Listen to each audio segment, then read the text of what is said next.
istri pertama Rasul siapa namanya, Bu? Khadijah binti Khuwailid. Itu istri pertama Rasul. Inilah istri paling hebat, Bu. Karena dia ini janda. Dan Nabi itu sudah suami ketiganya. Janda sudah suami ketiga. Nikah sama bujang umur 25 tahun. Allahu Akbar. Kalau kebalik ya, suaminya 40, istrinya 25, bagus. Kayak Sule sama Natalie Holzer ya. Saya juga jadi baper ya, Bu ya. Itu bagus ya. Hebat amat Sule ya. Kayaknya akur kan, jadi contoh teladan kan. Betapa anak tiri ya seperti anaknya sendiri. Jadi contoh. Itu jaraknya kan 15 sampai 16 tahun. Ya nggak apa-apa kebalik begitu. Tapi ini malah Nabi yang selawe, Khadijah yang 40. Allahu Akbar. Kalau panjenengan punya anak lanang, Bu, umur 25, ganteng lagi ya, sarjana, pulang ke rumah ngomong, "Mak, pengen kawin." Kalih sinten rondo 40 tahun, bapaknya ngasah golok, diusir anaknya, nggak pulang upah sunatan, lele. Waktu sunatan kita ngundang orkesan umpama ya, kuliah mahal-mahal kok pengen nikah sama janda. Walaupun kalau jandanya Musdalifah masih boleh lah, pan sugih ya, Bu. Asal Musdalifahnya sayang sama maratuonya. Jadi luar biasa. Mengapa Nabi menikahi Khadijah? Ya kan beliau tidak pernah berbuat berdasarkan hawa nafsu, Bu. Wa ma yantiqu 'anil hawa. Nabi itu enggak pernah ngomong aja ngikutin hawa nafsu. Yang dikatakannya wahyu semua dalam bimbingan Allah. Walaupun waktu itu belum jadi nabi. Beliau melihat fakta masyarakat Arab jahiliyah. Kan digambarkan di dalam Al-Qur'an. Wa idza busyira ahaduhum bil unta dhalla wajhuhu muswaddan wa huwa kadhim. Bangsa Arab jahiliyah itu apabila mereka mendengar kabar istrinya melahirkan anak perempuan, dhalla wajhuhu, berpaling wajahnya, nunduk kepala karena malu, muswaddan, sampai kehitam-hitaman. Kan orang malu begitu ya, Bu ya, mukanya merah lalu ngitem saking malunya. Mending kalau cuman malu, Bu, wa huwa kadhim, marah. Pulang ke rumah bini baru brojol, ibarat kata mandi wiladah aja belum, masih kocar kacir lah darah itu, digamparin sama lakinya, bini sialan, kok melahirkan anak perempuan. Padahal, Bu, bibit yang menentukan yang dikandung itu laki atau perempuan secara ilmu itu bibit sing lanang. Kok anaknya brojol, wedok maning, wedok maning, wedok maning. Yang salah bukan istri, yang salah yang nyetrumin, yang salah itu suami. Jangan nyalahin istri, walaupun bukan salah kan. Anak perempuan juga anak, betul nggak kira-kira? Saya jadi ingat waktu istri saya melahirkan di Puri Butik Hati, Bu. Anak saya kan laki tuh. Yang samping lahiran itu perempuan. Dia nanya sama saya, anaknya laki apa? Iya. Saya kok perempuan. Depan istri baru melahirkan loh, Bu. Sakit nggak diomongin begitu? Oh sakit. Saya kok perempuan. Seperti tak menghargai perjuangan istrinya kan. Udah semodern ini zaman masih ada laki-laki yang kayak gitu. Mungkin nangis batin, Bu. Mau nangis di situ dia nggak enak kali ya. Tapi kelihatan istrinya tuh berubah. Padahal secara ilmiah yang menentukan jenis kelamin itu selain takdir ya, itu faktor bibitnya. Yang punya bibit kan bukan ibu-ibu kan, sing lanang kan, sing nandur. Ini penting sekali saya garis bawahi. Orang Arab tuh menghinakan perempuan. Makanya Nabi melihat zaman kayak gitu muncul inspirasi. Niat baiknya muncul. Saya kalau kayak gini model, nggak maulah nikahin gadis. Pengen tak kasih tahu nih Arab jahiliyah, pikir Muhammad bujang. Nggak kayak gitu cara memuliakan wanita. Maka Nabi pilih nikah sama janda. umur 40 tahun. Sudah pernah 2 kali menikah, 3 sama Nabi. Habis akad nikah dibawa ke depan Ka'bah, pegang batu Hajar Aswad. Wallahi, wallahi, wallahi, sumpah 3 kali. Demi Allah Khadijah, saya tidak akan kawin lagi selama engkau masih hidup. Allahu Akbar. Ini istri Nabi yang gak pernah dimadu. Makanya orang kalau pengen bini banyak ngomong sunnah Nabi itu, ingetin aja bu, bini pertama gak boleh dimadu. Makanya Pak Haji Darmawan gak kawin lagi gak. Karena ngapa? Nunggu bini pertama mati dulu.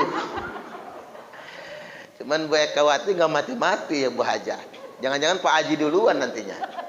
Tapi kalau dihitung-hitung Bu, mending laki duluan lah yang mati. Iya gak Bu kira-kira? Jangan bini dulu guys. Karena kalau ibu-ibu duluan mati, laki kawin lagi lah. Tapi kalau laki yang mati duluan, kan ibu-ibu betah tuh kan. Udah punya anak cucung ini. Ya masa kayak Bu Haji Ekawati kawin lagi, apa kata orang? Kata cucungnya, nek, nggak ingat umur katanya. Rambut udah ubanan, masih kegatelan kan. Nggak enak orang ngomongnya Bu ya. Bahasa kasarnya begitu. Nah nggak dipoligami Khadijah. Jadi kalau pengen tahu, kalau yang ngikut sunnah Nabi, ya istri pertama tidak dipoligami, tidak dimadu, sampai wafat meninggal dunia. Dan Nabi cinta Bu, walaupun beda umur itu cinta banget. Anak-anak Nabi itu adanya cuma sama Khadijah semua kan? 4 perempuan yang hidup ya, sama Khadijah semua. Anak-anak Nabi itu, yakni antara lain Ruqayyah, Ummu Kulsum, Zainab dan Fatimah. Itu kan sama Khadijah semua. Anak-anak yang lain meninggal. 2 anak laki sama Khadijah, Qasim sama Abdullah meninggal. Ibrahim dari Maryah Al-Qibtiyah juga meninggal dunia. Sama yang lain-lain Nabi nggak punya anak. Subhanallah, itu menandakan kan? Menandakan langgeng banget tuh Nabi dengan Khadijah itu. Hasilnya yang luar biasa. Dan Nabi itu sering bermanja dengan Khadijah, wajarlah. Karena suami lebih muda. Kan sering tidur di pangkuan Khadijah. Allahu Akbar. Makanya ibu-ibu kalau nikah sama berondong, ya begitulah ya. Ibu-ibu nikah sama berondong, dibelah, disayang. Yang menguatkan Nabi ketika pertama kali dapat wahyu ya Khadijah. Yang pertama kali mengimaninya. Khadijah itu bukan wanita sembarangan, Bu. Buat orang sekarang itu ya ustazah lah ya. Betul-betul ilmu yang dia miliki bukan cuma intelektual semata, tapi kepekaan batin tinggi. Ini laki saya ini bukan laki sembarangan loh. Ini calon utusan Allah. Belum dikasih tahu dia sudah tahu ini calon utusan Allah. Ini punya mata batin yang sungguh luar biasa. Subhanallah. Jadi inspirasi para bapak-bapak dalam memuliakan kaum perempuan. Ini yang pertama ya. Kemudian yang kedua, istri Nabi kedua yakni setelah Khadijah wafat, Saudah binti Zam'ah. Itu janda ya Bu. Saudah binti Zam'ah janda. Ada riwayat yang menyebutkan Saudah ini waktu dinikahi Nabi umurnya sudah 55 tahun. Ada yang mengatakan sudah 60 tahun. Subhanallah. Dan nenek-nenek lah ya Bu ya. Makanya bapak-bapak itu kalau punya bini lagi cari yang 60. Itu ibarat mobil udah mogok itu Bu. Boro-boro kepake nyerpis terus. Tapi Saudah ini pintar ngimbangi Bu. Saudah ini istri Nabi yang paling banyak candanya kepada Rasulullah. Paling banyak canda. Dan paling ngalahan. Makanya dia pernah memberikan giliran malam dia untuk Aisyah. Ya kan Aisyah si enom nih kan. Aisyah masih muda. Kata Ummu Saudah, sudahlah jatah saya malam ini tak kasih ke Aisyah saja. Iya, kalau sudah nenek-nenek itu kan ada menopause ya Bu ya. Atau di sini ada nggak nenek-nenek yang masih bergairah gitu? Maaf aja maaf. Kalau ada saya mau ambil profilnya, contoh, umpaman. Namanya nenek-nenek kan udah menopause. Makanya nenek-nenek itu kalau sudah kakek nenek kan yang ada bukan cinta ya Bu, tapi yang ada rasa sayang, betul nggak? Si kakek kalau ngelihat nenek bukan nafsu, mesakne, seknome susah, kan gitu ya. Sayang karo anak-anakku, sayang karo putu-putuku misalnya Bu ya, ikut berjuang bersama aku, yang ada sayang. Itu yang disebut dengan rahmah itu. Karena kalau kecinta ya ada efek syahwatnya. Udah tua ini syahwat apaan? Makanya Saudah itu lebih banyak maklum. Makanya gilirannya dihadiahkan kepada Aisyah Ummul Mukminin radhiyallahu anha. Luar biasa. Karena memang faktor usia mungkin ya Bu. Kebijaksanaan itu faktor usia. Ibu-ibu itu kalau umurnya masih 30-40 tahun ke bawah ya cemburuan itu. Cobalah ibu-ibu kalau sudah umur 60. Enggak cemburuan lagi enggak. Los siapa yang mau sama laki gua. Malah mungkin kalau ada ABG mau sama kakek-kakek suami ibu malah bangga, hebat kakek katanya. Dapat ABG malah begitu kan. Wanita itu begitu. Dia cemburuan itu karena faktor umur. Masih muda. Begitu sudah nenek-nenek lain hal, lain keadaannya. Jadi istri Nabi kedua Saudah adalah istri Nabi yang dinikahi beliau di usia yang paling tua dibandingkan yang lain-lainnya. Setelah Khadijah wafat meninggal dunia. Kemudian yang berikutnya istri ketiga. Aisyah binti Abu Bakar. Di Aisyah istri paling muda dan itu satu-satunya yang gadis. Satu-satunya yang gadis. Waktu dinikahi Nabi itu berselisih riwayat, ada yang 6 tahun, ada 7 tahun. Berarti belum kepake ya Bu ya. Masih anak-anak. Makanya dipulangin dulu ke bapaknya. Ada riwayat sampai 2 tahun baru digauli oleh Nabi, atau sampai 3 tahun kemudian baru digauli oleh Nabi. Sampai memasuki usia baligh bagi perempuan. Usia baligh bagi perempuan itu kalau dia datang bulan Bu, umur 9 tahun ke atas. Jadi kalau umur 8 tahun anaknya baligh, itu bukan haid ya Bu ya. Kemungkinan penyakit, bawa ke dokter. Ada apa? Secepat-cepatnya wanita haid itu umur 9 tahun. Terus jangan diprotes dengan perspektif zaman sekarang. Bu, Nabi nikahin anak kecil. Zaman berbeda Bu. Baru sekarang ini ya Bu, nikah anak perempuan berapa tahun minimal sekarang? 18 kan? 18 ya? Sudah berubah sekarang 18 tahun. Sekarang 18 atau 19 sih? Hah? 19 ya. Laki-laki 21. Itu sekarang. Tapi jangan patokan sama undang-undang. Anak panjenengan sudah 17 tahun. Sekolah enggak. Ngebet minta nikah. Nikah kan Bu. Daripada belendung duluan. Iya. Nikah kan enggak apa-apa. Walaupun memang belum bisa dapat buku nikah misalnya. Ini kan faktor zaman. Faktor zaman. Zaman itu dulu mah nggak usah nunggu zaman Nabi 14 abad yang lalu Bu. Zaman panjenengan masih kecil-kecil. Gimana sih yang mbah-mbah beneran di sini nih? Kan nikahnya 9 tahun nikah bener kan Bu? 9 tahun nikah, ada yang 10 tahun nikah. Zaman mbah-mbah kita dulu kan? Zaman Belanda, zaman Jepang itu sudah biasa, nggak sekolah ini. Dan itu bukan melanggar HAM, tidak melanggar aturan, benar. Yang penting dia kalau di bawah 9 tahun nggak boleh karena belum balik. Nunggu 9 tahun ke atas. Makanya kadang-kadang anak sama emaknya sama kayaknya. Karena nggak jauh beda. Ini baru di abad kita loh. Zaman-zaman dahulu biasa bukan cuma di Arab. Semua negara, semua bangsa di dunia ini udah biasa. Jadi jangan melihat perspektifnya dengan perspektif zaman sekarang. Lihat perspektif zaman itu. Kalau zaman sekarang jelas ada aturannya sedemikian rupa. Ini jangan sampai kita ini cangkemnya nggak kejaga.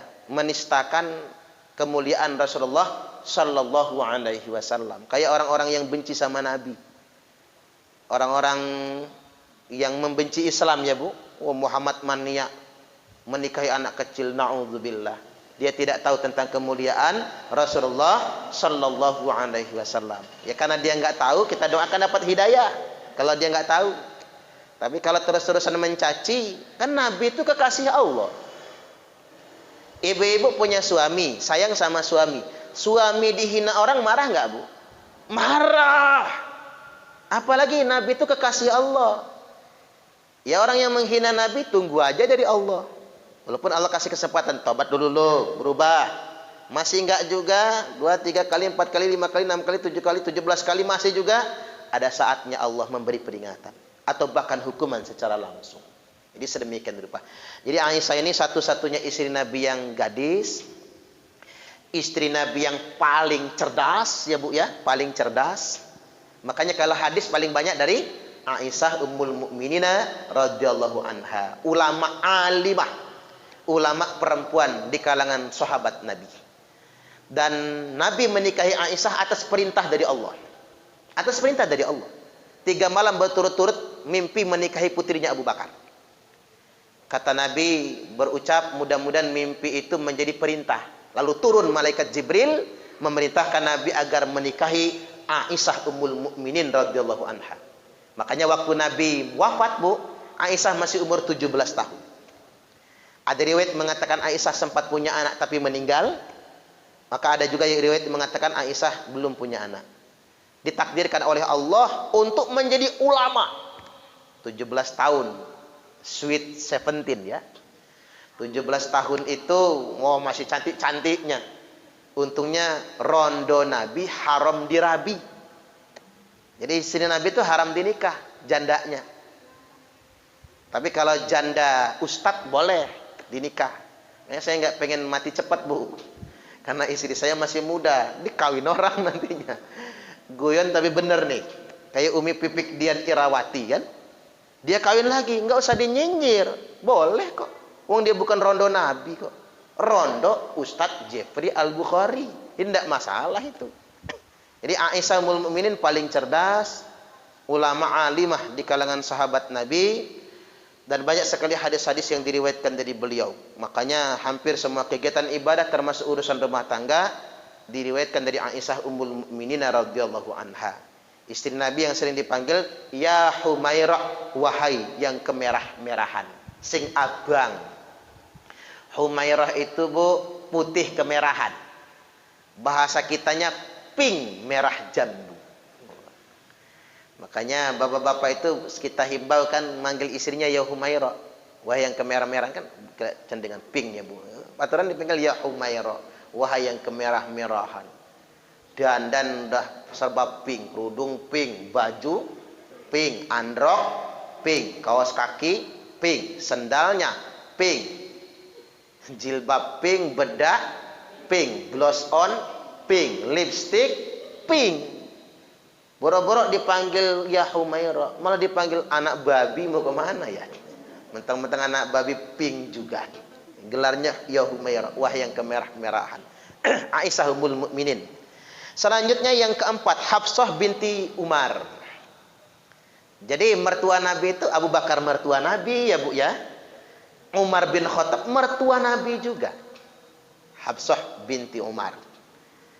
Jadi Hafsah ini urutannya istri keempatnya Rasulullah sallallahu alaihi wasallam. Jadi ceritanya begini, Bu.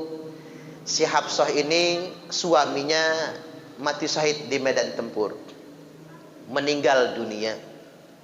Maka Hafsah betul-betul sangat bersedih. Dia sangat bersedih. Ini anak kesayangan Umar. Umar juga ikut bersedih. Maka sama Umar ditawarkan kepada Utsman bin Affan. Utsman lagi duda itu. Utsman kan menikah sama Ruqayyah. Ruqayyah itu siapa? Anak Nabi. Jadi Utsman itu menantu Nabi. Anaknya Nabi. Ruqayyah meninggal dunia. Lagi duda nih. Kata Umar, Utsman, nikahin anak saya. Jawab Utsman apa? Saya belum pengen nikah, masih sedih ditinggal istri. Kecewalah Umar. Apa ya Utsman nih? Jadi zaman itu kan, Bu, bapak yang menikahkan anak kan? Ya, zaman sekarang marah dia. Ini zaman Siti Nurbaya kata dia. Ini kan faktor zaman. Zaman berubah ini baru sekarang loh, Bu. Yang namanya anak gadis golek dewe itu zaman sekarang. Nek zaman biyen ribuan tahun lamanya. Zaman Nabi Adam sampai zaman Nabi Isa, Yesus ya, sampai zaman Nabi Muhammad, sampai zaman orang tua kita, zaman Belanda, zaman Jepang, ya orang laki-laki bapaknya yang nyariin jodoh anak gadisnya itu. Nah, nggak dapat sama Utsman bin Affan, maka oleh Umar dijodohkan sama Abu Bakar. Temennya, kalau kayak gitu tuh modelnya gitu, temen bapaknya loh, Bu. Kalau bahasa kita, mau nggak nikahin anak saya? Kasihan dia sedih. Kamu kan orang soleh. Abu Bakar tuh nggak jawab, diem aja. Kesel Umar kan temperamen ya, Bu. Kesel. Payah Abu Bakar ini. Ngomong mau, kalau nggak mau ya ngomong juga. Jangan diam saja. Nah, maka kemudian sifat Utsman sama Abu Bakar diadukan sama Rasul. Kata Umar, payah Utsman itu. Dia nggak move on sama Ruqayyah, kan begitu ya. Dan payah Abu Bakar itu ditanya, boro-boro jawab mingkem aja. Apa jawab Rasul? Umar, kamu jangan terburu-buru. Karena mengapa? Utsman akan menikah dengan wanita yang lebih baik daripada Hafsah. Kaget Umar. Siapa itu? Nanti kamu tahu. Dan kamu nggak usah sedih. Hafsah akan menikah dengan laki-laki yang lebih hebat daripada Abu Bakar dan Utsman. Senyum Umar. Siapa? Pikir dia. Ternyata Rasul sendiri, Bu. Kalau bahasa kita, Rasul mah bikin kejutan, ngeprank dia. Ternyata Rasul, ya bangga punya mantu Rasul. Allahu Akbar. Menikah. Nah, Utsman sama siapa? Utsman turun ranjang. Menikahi adiknya Ruqayyah Ummu Kulsum. Dia ingin tetap menjadi nasabnya Rasulullah Sallallahu Alaihi Wasallam. Makanya Utsman menikahi Ummu Kulsum.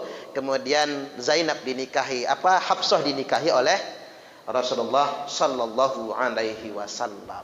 Luar biasa kan? Istri-istri Rasul itu. Ibu-ibu jangan cemburu sama Rasul. Rasul banyak bini ya. Itu udah biasa. Pak Karno aja dulu banyak istri. Zaman Pak Karno, Bu, orang nikah sama Pak Karno mah bangga. Bangga. Karena anaknya bakal jadi anak presiden. Jadi kita ini menjadi tabu dengan budaya poligami itu sejak zaman Pak Harto ke sini. Jadi tabu dengan budaya poligami. Kayaknya aib gitu kalau poligami itu. Ini saya bukan dalam rangka promosi, bukan ya Bu. Ini ilmu. Jadi pisahkan zaman itu sesuai dengan situasinya. Coba bayangkan.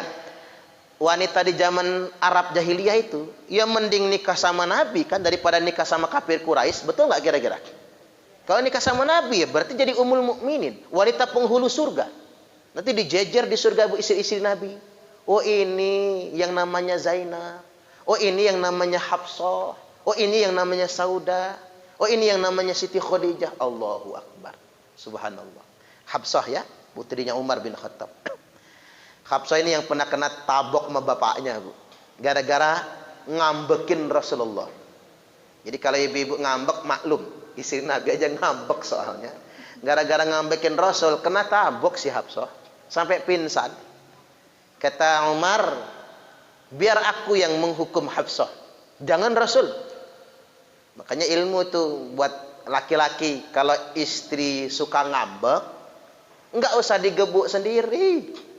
Laporin sama bapaknya, Pak, anakmu ngelawan sama saya. Nah, kan begitu. Bu, anakmu tukang ngambek.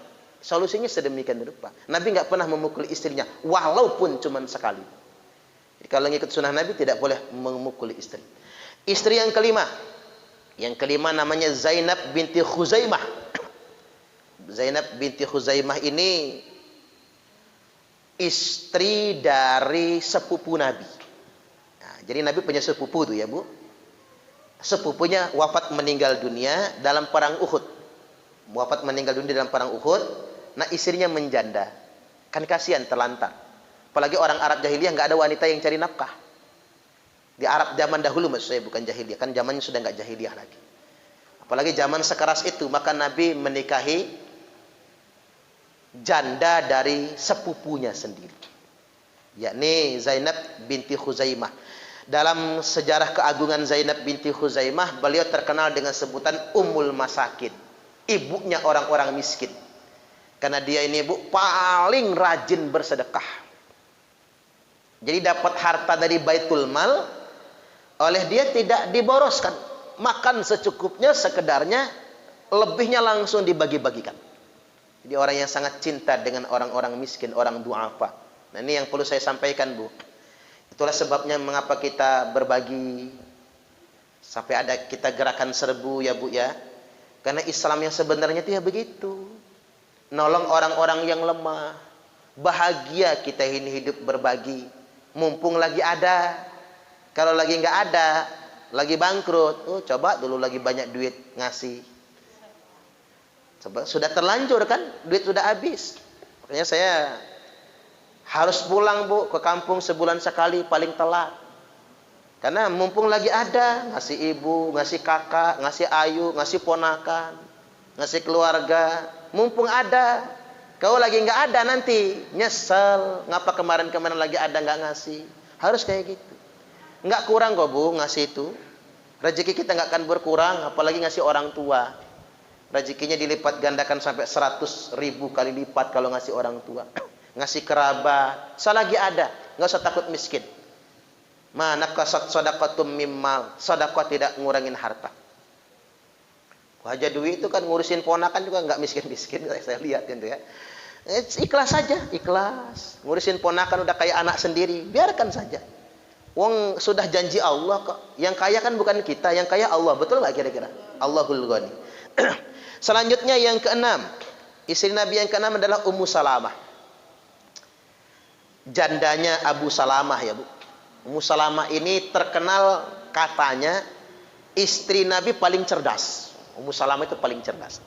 Karena banyak membantu Nabi dalam strategi tempur. Ya kalau geblek nggak bisa Bu. Ikut ngomentari perang.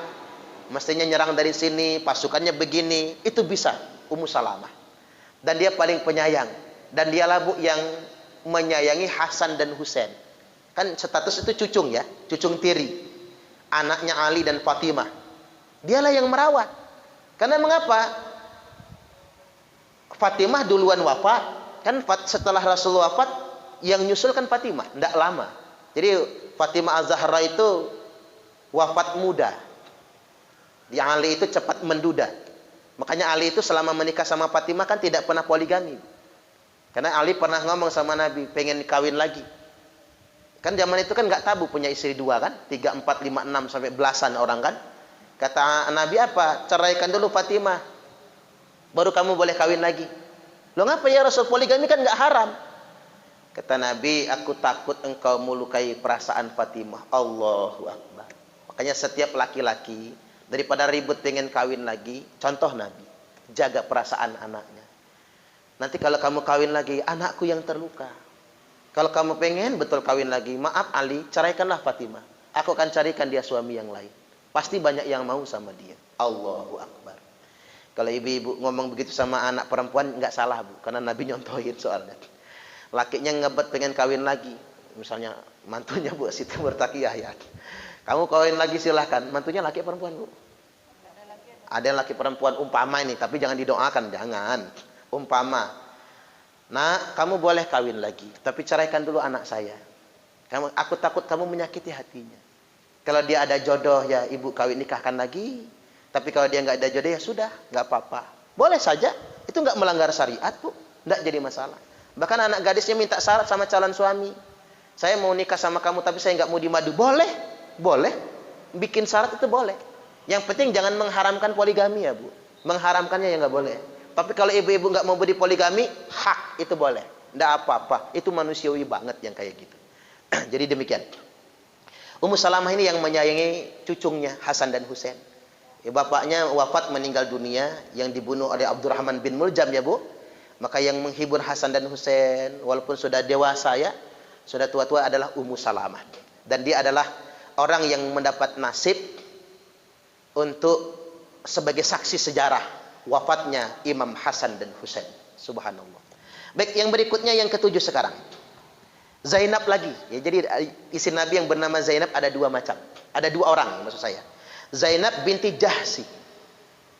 Zainab binti Jahsi. Nah Zainab ini bersama Zainab yang tadi ipar-iparan. Jadi ada Abdullah bin Jahsi namanya kakaknya Zainab binti Jahsi. Jahsi ya. Abdullah bin Jahsi itu adalah adik sepupunya Nabi. Punya istri namanya Zainab binti Khuzaimah. Nah dia meninggal, Zainabnya diambil istri. Nah adiknya Zainab, adik iparnya Zainab, Zainab juga namanya. Adik iparnya si istri Nabi yang bernama Zainab binti Khuzaimah punya adik ipar dari suaminya terdahulu. Namanya Zainab juga. Nah Zainab itu dinikah oleh Rasulullah Sallallahu Alaihi Wasallam. Jadi berarti Nabi menikahi sepupunya sendiri. Karena ini Zainab yang tadi itu bekas istri adik sepupu.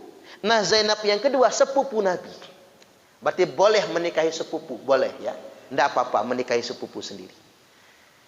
Jadi walaupun sama-sama dari anak lanang misalnya, boleh, tidak jadi masalah. Yang tidak boleh itu menikahi bibi atau paman. Nah itu tidak boleh. Tapi kalau anaknya boleh, sepupuan. Saudara misan ya Bu, sepupuan itu ya. Jadi sama-sama laki-laki Pak, kan itu wali Pak. iya, orang yang bisa jadi wali bukan berarti dia mahram. Nah itu ya. Ada wali, ada dua wali, dia bisa jadi wali tapi dia bukan mahram. Satu wali hakim, dia bisa jadi wali tapi dia bukan mahram. Yang kedua, anak laki-laki dari paman. Anak laki-laki dari paman dia bisa jadi wali tapi dia bukan mahram. Jelas ya Bu ya. Anak laki-laki dari paman, dia bisa jadi wali tapi dia bukan mahram. Baik, yang selanjutnya yang ke-8. Banyak soalnya Bu. Oke, jadi percepat biar udah mau maghrib ini ya. Juwairiyah binti Al-Harits. Juwairiyah binti Al-Harits, istri Nabi yang ke-8. Ini adalah Yahudi dari Bani Mustalik. Jadi Nabi menikahinya karena ingin memerdekakannya. Jadi Yahudi Bani Mustalik itu adalah suku Yahudi ya Bu. Mustalik itu, Bani Mustalik itu suku Yahudi yang karena mereka kalah perang, maka mereka menjadi budak. Mereka menjadi budak. Nah, Nabi menikahi Juwairiyah untuk memerdekakan Juwairiyah. Nah, akhirnya semua budak-budak Bani Mustalik dimerdekakan semua, ngikut sunnah Nabi. Itu tujuan Nabi menikahinya, untuk memerdekakan budak. Nah, gara-gara itu juga orang Yahudi masuk Islam semua. Allahu Akbar. Jadi asbab hidayah. Jadi nikah itu punya tujuan. Kalau syahwat buktinya nggak punya anak sama yang lain-lain, ini nggak punya anak. Punya anaknya sama Khadijah saja. Subhanallah. Baik, yang berikutnya. Yang ke-9. Ummu Habibah binti Abi Sufyan. Abi Sufyan. Ini saudara sepupunya Utsman bin Affan. Di Ummu Habibah, istri Nabi yang ke-9. Apa sebab Nabi menikahinya? Ummu Habibah ini punya suami, suaminya murtad. Ini yang Nabi nikahin belakangan ini janda semua ya Bu ya. Udah tuwek-tuwek semua lagi kan. Cuman Aisyah aja pokoknya. Yang muda gadis itu. Jadi Ummu Habibah punya suami murtad, masuk agama Nasrani. Masuk agama Kristen. Maka kemudian karena Ummu Habibah dipaksa murtad, maka dilaporkan kepada Rasulullah. Ummu Habibah dipaksa murtad. Maka untuk menyelamatkan Ummu Habibah agar tidak dimurtadkan, maka Nabi kemudian menikahinya. Allahu Akbar. Subhanallah. Baik, yang berikutnya yang ke-10 sekarang. Masih banyak Bu. Yang ke-10. Ibu-ibu sampai pening ngedengarnya ini ya. Nggak usah takut di poligami. Pak Haji Darmawan udah tua soalnya. Insyaallah enggak. Sofiyah binti Huyai. Sofiyah, tapi cantik yang Sofiyah ini Bu. Sofiyah ini adalah anak pimpinan Yahudi Bani Nadir. Sofiyah itu ada syairnya Bu. Jamilatun min ba'id, malihatun min qarib. Dari jauh tampak cantik, dari dekat tampak manis sekali. Allahu Akbar. Sama kayak ibu-ibu ini. Dari jauh sini nih tampak cantik, dari dekat tampak demek ya Bu, enggak. Tampak manis juga. Itu karena begini, Sofiyah itu tinggi tapi tidak menjelolor, juga enggak gemuk gitu. Berarti ibu-ibu maaf ya, yang gemuk maaf. Gemuk itu tanda subur, sehat Bu, sehat. Makanya istri saya berisi karena sejahtera ya Bu ya. Makanya ibu-ibu kalau gemuk diajak jawabnya begini Bu. Saya gemuk karena makan nasi, bukan makan hati. Mohon maaf Bu Haja Dwi ya, kan Bu Haja Dwi cengkring ya. Bu Haja Dwi, tapi karena beliau kan atlet ya Bu ya, wajar lah. Kalau atlet kan badannya terjaga, kan begitu. Kalau ibu-ibu nggak biasa ngatlet ini, makanya makannya banyak. Apalagi sayangan, nasi nggak habis sayang nggak dimakan ya Bu. Lauk nggak habis sayang nggak dimakan, wajar gemuk. Gemuk tuh nggak apa-apa, yang penting sehat. Setuju nggak kira-kira? Jadi sehat itu faktornya bukan gemuk atau kurus. Pikiran dan hati. Hati bahagia, pikiran tenang, insya Allah sehat selalu. Allahumma amin. Sofiyah, istri Nabi yang sangat dicintainya juga ya Bu, sama ya, anak pimpinan Yahudi. Dan gara-gara Sofiyah masuk Islam, Maka banyak orang Yahudi masuk Islam. Makanya di Arab tidak tersisa lagi orang Yahudi. Ya gara-gara dedengkot-dedengkotnya yang diambil oleh Nabi. Kemudian mereka masuk Islam. Sekarang yang ke-11. Yang ke-11. Istri Nabi yang ke-11 namanya Maria Al-Qibtiyah. Nah ini orang Kristen dari Mesir. Maria. Boleh juga Maryam, karena orang Nasrani kan lebih suka nyebutnya Maryam kan. Tapi terkenalnya Maria Al-Qibtiyah, Kristen Koptik ya, Kristen, makanya Al-Qibtiyah, Kristen Koptik dari Mesir. Ini hadiah dari Raja Mesir di zaman itu. Tapi kan cikal bakal gara-gara menikahi Maria, maka orang Mesir masuk Islam semua, Bu. Makanya Mesir itu dulu agamanya Kristen. Di Mesir itu agamanya Kristen, sekarang Islam semua kan? Walaupun masih ada sisanya Kristen, tapi dikit. Kristen Koptik itu kan masih ada gereja di Mesir, tapi dikit. Gara-gara Nabi menikahi Sababiah, Nabi menikahi Maria Al-Qibtiyah, jadi masuk Islam semua. Orang taunya Mesir itu Arab. Padahal kan berbeda, udah beda pulau. Beda ke apa namanya? Pulau ya, pulau samudra, apa namanya, Bu? Kalau pulau gede namanya apa? Benua ya. Udah beda benua. Arab kan di benua Asia. Mesir kan di benua Afrika. Udah beda benua. Jadi sudah nyebrang laut. Tapi dekat kan nyebrang laut. Nyebrang Laut Merah ya sampai ke Mesir. Maria Al-Qibtiyah. Ini juga terkenal cantiknya, Bu. Terkenal cantik. Ya, lihat orang Mesir, Bu. Hidung mancung putih. Wah, mata berbinar-binar kan. Nah, Nabi sempat punya anak sama Maria Al-Qibtiyah namanya Ibrahim. Tapi masih bayi, wafat, meninggal dunia. Nah, dulu Hafsah pernah sewot, cemburu sama Maria Al-Qibtiyah. Maria Al-Qibtiyah ini sedang berkunjung ke rumahnya Hafsah. Hafsahnya nggak ada. Waktu itu Nabi sedang giliran di rumah Hafsah. Luar biasa, saya ngebayangin, coba kalau saya jadi Nabi ya, Bu ya. Subhanallah, kok bisa giliran gitu. Satu di Mekarsari ya, Bu ya. Maaf, Bu, guyon jangan diambil hati, umpama nih. Satu di Mekarsari, satu di Waidadi. Nanti istri saya nonton, Bu. Ambek dikit nggak apa-apa dia ya. Satu di Jakarta, satu di Papua ya, Bu ya. Giliran macam begitu. Tapi ya nama saya Suparman, nggak bisa jadi Nabi Suparman, nggak bisa, nggak masuk, Bu, nggak masuk hitungan ya. Jadi kalau bukan Nabi jangan, karena Nabi punya kapasitas. Pertama ya, Bu, mengapa orang sekarang nggak bisa poligami? Pertama karena dia bukan Nabi, karena dia nggak bisa adil kayak Nabi kan. Yang kedua, Bu, karena zamannya sudah tidak mendukung. Ini faktor zaman soalnya. Jadi pada ribut, betul nggak kira, Bu? Apa gunanya punya bini kalau jenggut-jenggutan? Ditonton orang banyak, viral di YouTube. Istri ustadz jenggut-jenggutan kata orang. Allahu Akbar, kan malu. Jadi harus siap semua. Setara budaya juga harus siap. Jadi pernah cemburu. Nah, Maria ini ke rumah Hafsah. Hafsahnya nggak ada. Di dalam ada Nabi. Ya namanya ketemu laki. Emang mau cuek-cuekan gitu? Ya deketan. Nah, Hafsah pulang. Begitu Hafsah pulang cemburu, Bu, ngambeklah akhirnya dia. Allahu Akbar. Jadi istri Nabi juga bisa ngambek. Istri Nabi juga bisa cemburu. Nggak ada istilahnya nggak cemburu itu. Nggak ada. Makanya pasti manusia punya cemburu. Baik, yang selanjutnya sekarang, yang ke-12. Masih, Bu, masih. Raihanah binti Zaid. Ya, yang ke-12. Kayak nama kepala dinas kesehatan provinsi ya, Ibu Rehana ya. Rehana betul ya. Rehana binti Zaid. Jadi budak dari Bani Quraidah. Nah, jadi dia budak biar dimerdekakan dan biar sukunya juga dimerdekakan. Orang-orang yang jadi budak, maka Nabi pun menikahinya. Jadi tujuan Nabi mulia betul ya, Bu, untuk membebaskan perbudakan. Nah, yang ke-13, yang terakhir, 13. Istri Nabi namanya Maimunah binti Haris. Maimunah binti Haris ini, Bu, pendekar. Terjun ke medan tempur. Pendekar, bisa silat berat kata ya. Bisa ngangkat pedang. Dua istri Nabi itu yang pintar ngangkat pedang, Aisyah Ummul Mukminin dan Maimunah.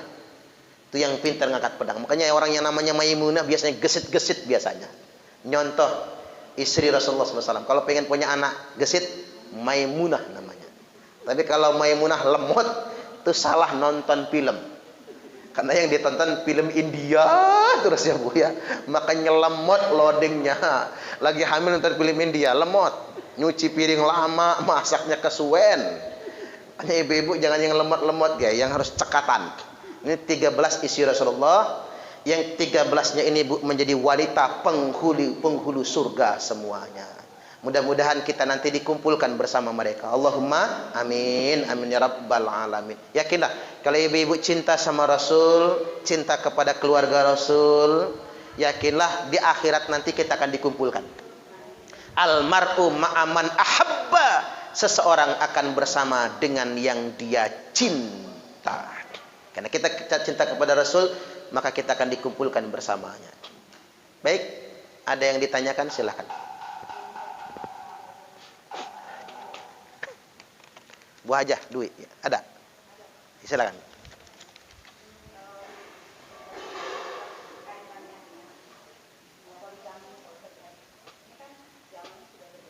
Ya.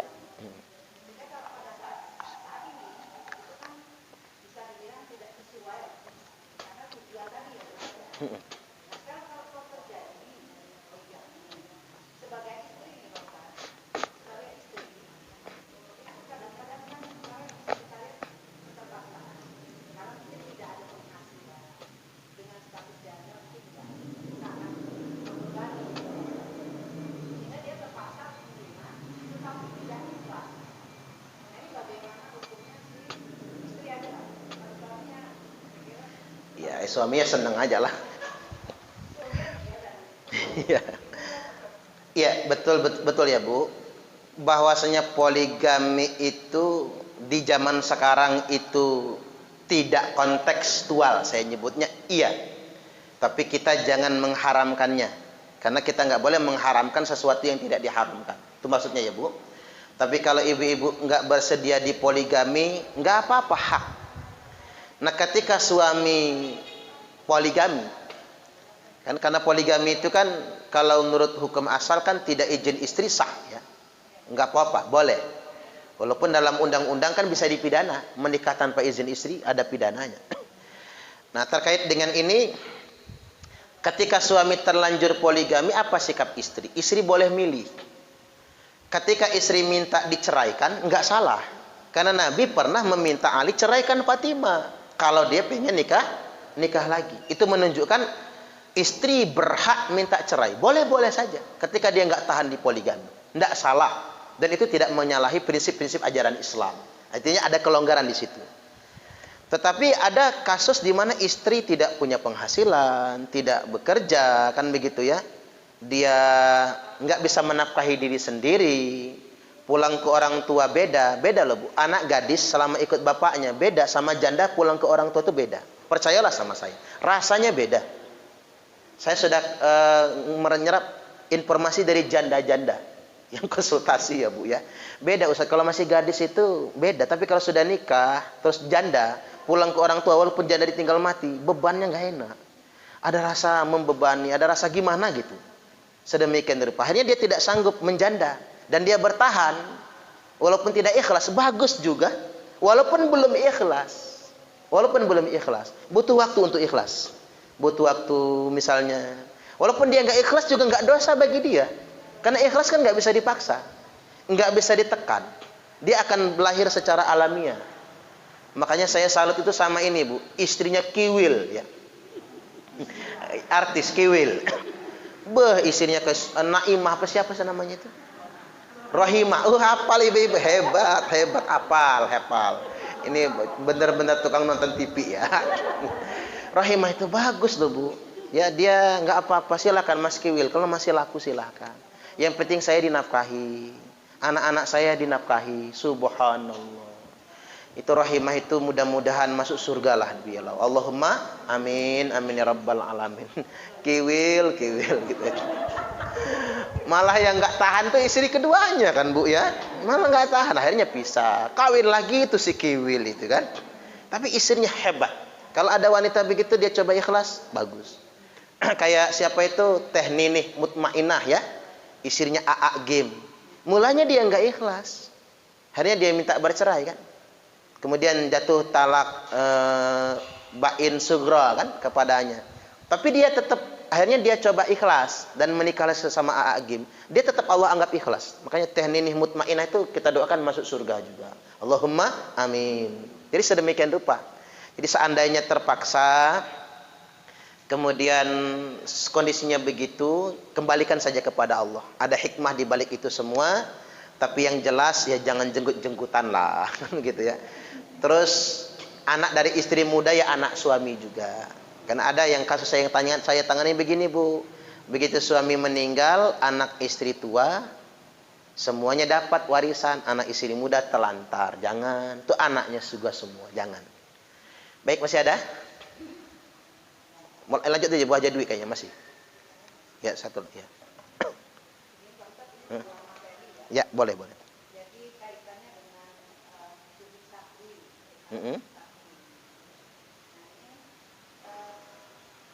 Kalau kita bicara sholat, itu kan ada rukun.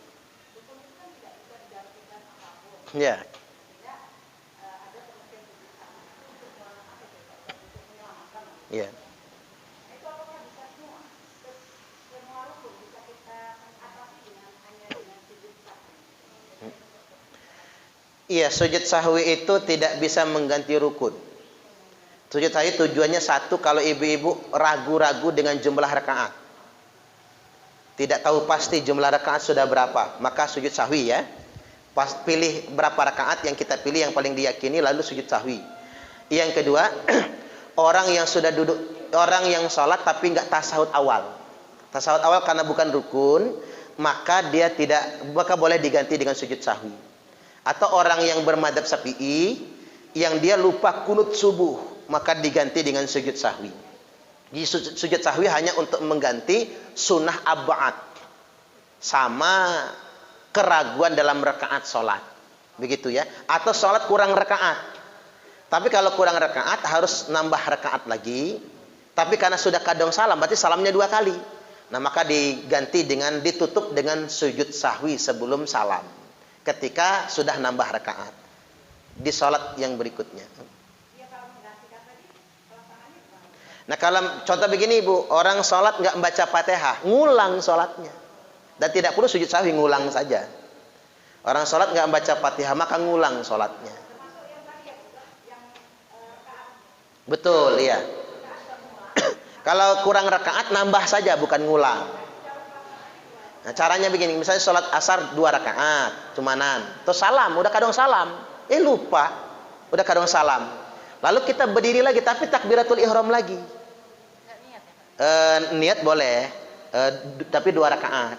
Sholli fardhal asri rakaataini, bukan arba'a rakaatin. Rupanya 1 rakaatan, usolli fardhal asri rakaatan.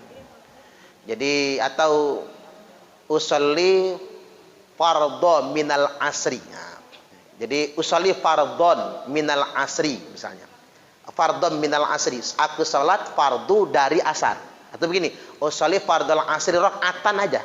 Jadi kalau 1 rakaat rakaatan, kalau 2 rakaat rakaataini, kalau 3 rakaat thalatha rakaatin, kalau 4 rakaat arba'a rakaatin, begitu caranya. 1 rakaat takbiratul ihram, salat sebelum salam sujud sahwi 2 kali. Kalau nambah 2 rakaat sebelum salam sujud sahwi 2 kali. Berarti kita sholat asar 2 kali salam, gitu maksudnya. 2 kali tasawuf akhir begitu. Tidak apa-apa, tapi tutup dengan sujud sahwi. Jangan ngulang dari awal sholatnya. Tapi kalau orang sholat nggak sujud, ngulang Bu dari awal, nggak bisa diganti dengan sujud sahwi. Karena sujud adalah rukun sholat. Orang sholat nggak ruku' ya, lagi-lagi berdiri langsung sujud aja, ngulang sholatnya. Sujudnya cuma sekali Pak, misalnya lupa gitu. Iya, sujud sekali juga begitu, harus diulang. Karena sujud yang rukun itu wasajadah marotain, dan sujud 2 kali. Jadi sujud 2 kali itu rukun sholat, nggak boleh sekali, nggak bisa diganti dengan sujud sahwi. Jelas ya? Gitu. Kalau ragu ini sudah 4 apa 3, pilih yang paling diyakini. Tapi dianjurkan wahwal aqall, pilih yang paling dikit. Kalau ragu 4 atau 3, pilih 3. Ragu 2 atau 1, pilih 1 gitu. Berarti kita nambah aja, tapi kan kita nggak tahu pasti. Berapa rakaatnya? Makanya kita harus sujud sahwi sebelum salam. Gitu. Tetap sujud sahwi dia, karena kita nggak tahu pasti. Seandainya rakaat kita kelebihan, sujud sahwinya pengguntingnya, pemutus. Seandainya sholat kita itu masih kurang rakaatnya, kita ragu 4 apa 3 ya? 4 aja. Kita duduk tasawuf akhir saja, Bu. Padahal cuma 3. Nah, karena kita sujud sahwi dianggap menyempurnakannya. Jelas ya? Baik. Cukup ya, Bu? Nah, saya ceramahnya kelamaan, saya mau pengajian maghrib. Habis maghrib pengajian lagi ba'da isya. Doakan mudah-mudahan sehat ya. Amin.